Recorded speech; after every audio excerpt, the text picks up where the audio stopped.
Associate Professor of International Relations at Istanbul Medeniyet University. Helin, thank you so much for your time. Could you just pick up on where Hassan Abdullah ended there about the delicacy of the moment, but about the confidence that Turkey may have in being able to mediate between the two sides? What can Turkey offer? Does it have something that it can put on the table and say, this could be a start?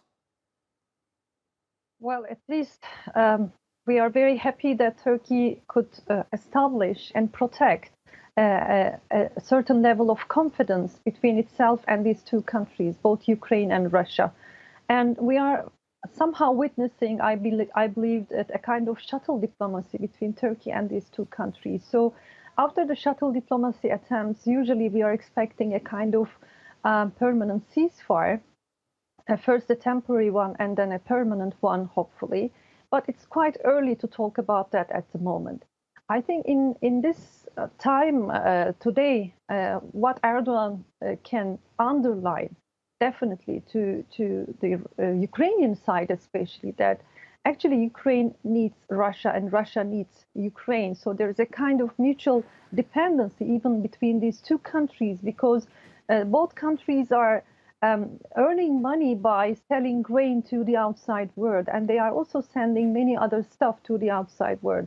So Turkey is at least trying to protect this level of confidence between itself and these two countries, and also try to be a kind of transition way to open these two countries to the other parts of the world.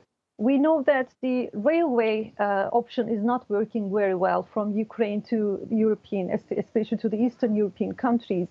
And for that reason, the Black Sea and Turkey as a territory is quite significant, both for Ukraine and Russia, to send their products to the outside world, including Europe.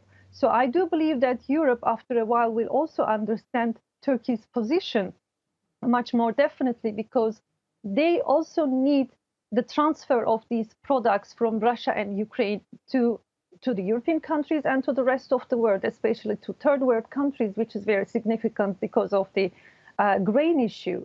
So Turkey is in a very significant position, very delicate position, but it is trying to do its best to keep the level of balance, to keep a kind of balanced diplomacy between Ukraine and Russia. And this is something to appreciate, I guess.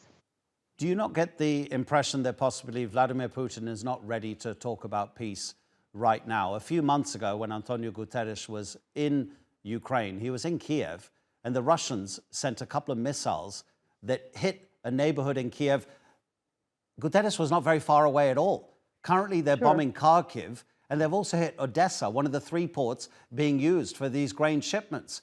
And it all gives an idea that Putin doesn't want to talk peace right now, and that he's making things more complicated for anybody who is searching for peace.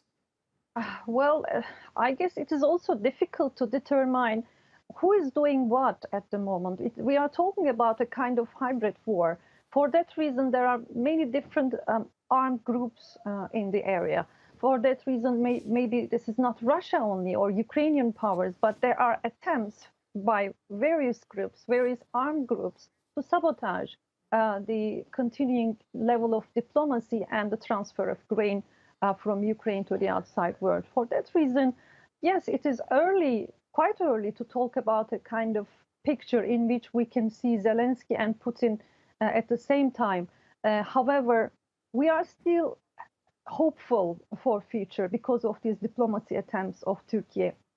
And because of this hope, I think we can still talk about a permanent ceasefire in the coming months. It's not easy, but it's worth to try.